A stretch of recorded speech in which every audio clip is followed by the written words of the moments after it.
G'day everyone, so last episode we pulled the block out. Now we're at the point where we've got 2 engine blocks and 3 cylinder heads. This block here is the block I'll be using to rebuild the engine.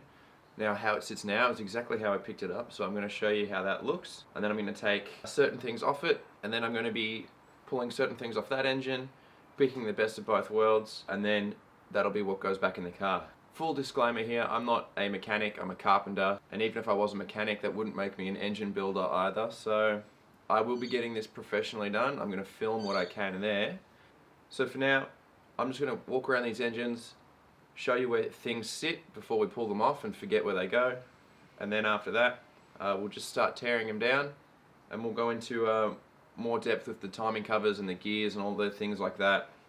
But for now, we'll tear apart these engines and get them sent off to the professionals. Let's just run over how things are sitting at the minute, because this is where the oil filter is. Then we've got our engine mounts below. We've got our fuel pump here. This is where the power steering pump would live, and that on the other side would bolt to the vacuum pump, and I think they share a gear, because there's a big hole in the timing cover as it is. Anyway, we'll get to that. Main pulley. Water pump, that looks pretty new, so I'll reuse that. The air conditioning bolts up here, and the alternator goes there. Thermostat housing, turbo without the manifold, and some water lines here. And we've just got some oil feed line there to the turbo. Underneath is our oil drain and another engine mount. So there's a brace here for the turbo as well, and that's just about it, I think.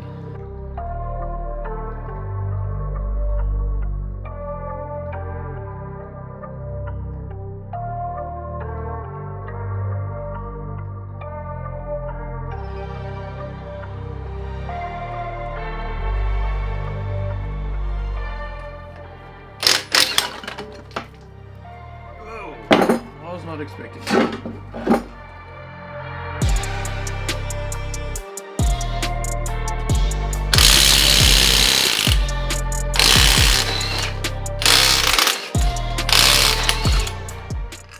Alright, now we'll focus on the front of the engine. Firstly, the fuel pump. Easy now. We've got to undo the bolt down in here. And this bolt here, and then there is a brace, which is these 2 bolts that bolt to the block, and then on the back of the pump is how that bracket works. So we'll undo those.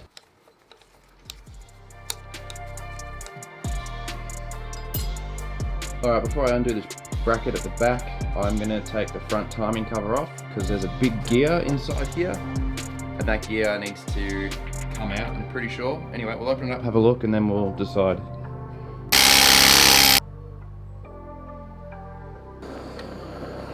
I'm having trouble with this crank pulley. Now I've seen a trick where people, while the head's still on, they stuff rope into the cylinder bore through one of the injector holes or spark plug hole or whatever engine it is. So I'm just going to jam that in there.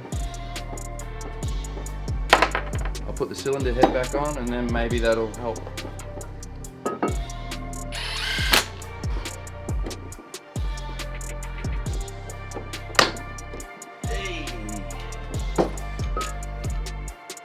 Alright, now obviously that was pretty difficult. We worked our way around it, but if you're going to do this job, maybe you should loosen that pulley off while it's still in the car. Obviously I missed that memo. Anyway, we worked around that, no problems, just solutions. That's the same.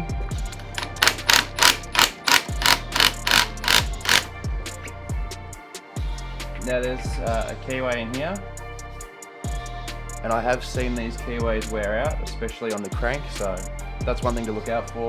I had that issue on that other engine, which has had a pretty sus history, and to fix that I used JB Weld. It seemed to hold up alright, but we'll have a look at it when we pull it apart. And if you're going to heat this up, make sure you replace that seal. Now we can bust this timing cover off.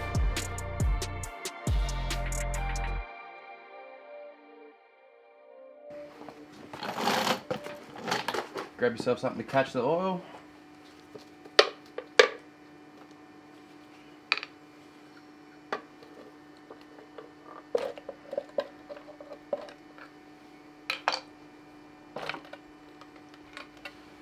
Here we go. This here I'm pretty sure is called an idler pulley. It's actually 3 pieces, and what you need to do is put a bolt through these holes. Otherwise, when you undo these 2 bolts to pull it off, it's spring loaded, they'll separate, they'll come apart, and then it's a kind of a shit time to put it back together. The manual will tell you to do that, but I didn't quite understand the terminology in the manual, and I pulled it off anyway, and then yeah, I had to make up a tool so that I could tension it and then put a bolt in it and then put it back on. So anyway, keep that in mind. Alright, so it's just this hole that has it. Alright, now that that bolt's in position, we can try get this fuel pump off. I'm going to see if I can leave this on. No, fuck it, I'll just take it off.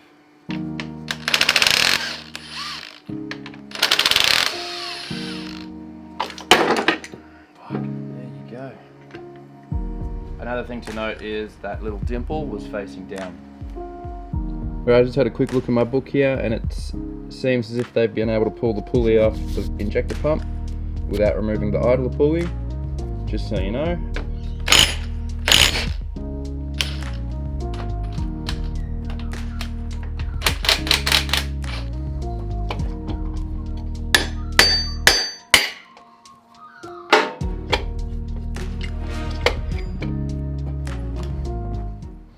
Alright, so this is the broken engine that I've pulled out. Now I'm going to pull the things off, like the alternator, all that, blah blah blah. But there are certain things on here that aren't on the engine, and I want to put them on that engine before I send it off to the engine shop. Now, those things include the sump, the oil pickup, the fuel pump that I know works. I'm going to swap the sensors over because I know they're good. And then I'll put this timing cover back on. I'll put all the nuts and bolts in. Even though the engine shop's going to have to disassemble it again, at least I know they've got all the pieces of the puzzle, and then they can pull it all apart, do their magic. They can prime the oil pump, seal it all back up for me, and then they'll have all the nuts and bolts. They'll have the fuel pump, you know, so that they can carry on with the timing cover, and the vacuum pump and the power steering pump, which weren't on the donor engine. So I'm just going to tear this down, put the parts on the other engine, and then once that engine's in a state to be sent off to the engine shop, I'll get rid of it. And then we'll continue to tear apart this engine, just for the sake of education, really.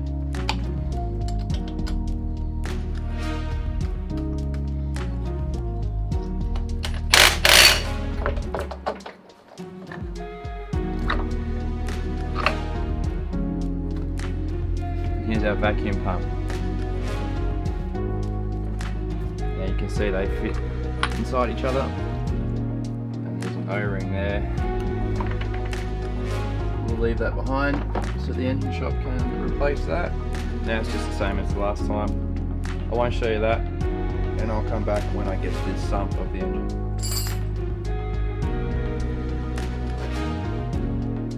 Alright, this is how I'm going to give the engine to the engine shop, except I'm still got to do the oil pan and the oil pickup, but that's pretty simple.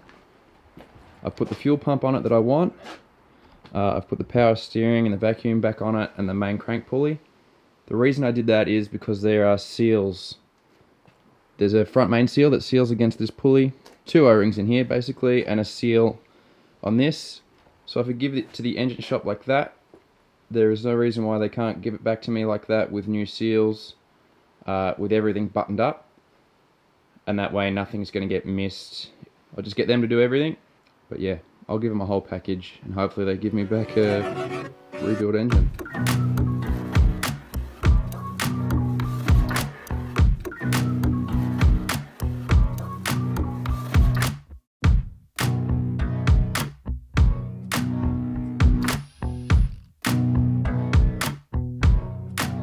Alright, this is the engine with low compression, the one that I won't be reusing. But I just wanted to compare how the pistons feel from this engine to that engine. Now all of the pistons have a little bit of play side to side. Hopefully you can hear that. Alright, let's see how that compares with the other one. Make sure the other one is either the same or better. It's about the same. Anyway, I'm going to throw the sump back on this.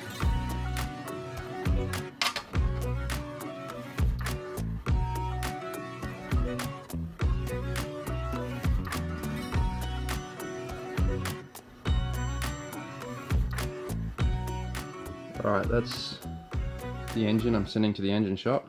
Now I've bolted everything to it that they need to assemble me a long motor, and I'll give them the cylinder head and they can put it all together, seal it all up for me, and I can just bolt the turbo on and slap the intake on, and we can drop it straight back in the car pretty much. Now this engine's had a bit of a hard life. So you can see the cylinder walls are much smoother, no cross hatching. That's actually a bad thing. The cross hatching helps with oiling, and these cylinder walls are smooth as. Not only that, but cylinder 2's got low compression. There's a big scratch in cylinder 3. Piston number 4 has had a chunk of metal in it and bashed it around, so the piston's all mangled. And the keyway is JB welded in because for some reason that came loose and chewed itself out. So this engine's had a pretty shit history. So that's why I've gone with this one. Looks like it's in much better condition. It's a better starting point. I'll get this in the trailer, send it off, and as I said, we'll disassemble that, and I'll show you a few tips and tricks you might need to know if you're going to pull yours apart as well.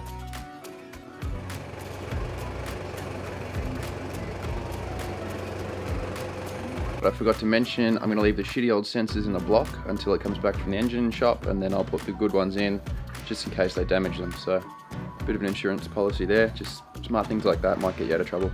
Save you a penny or two as well. Alright, I'll leave it there for that episode. I'm going to go mountain bike riding now, and then when we come back, we will tear this block apart because it doesn't matter. We'll get the crank out, we'll see what's involved with that process. Anyway, thanks for watching. See you next time.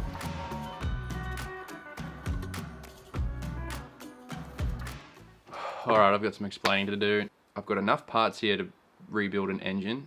I'm going to give it a go, and I'm going to bring you along with me.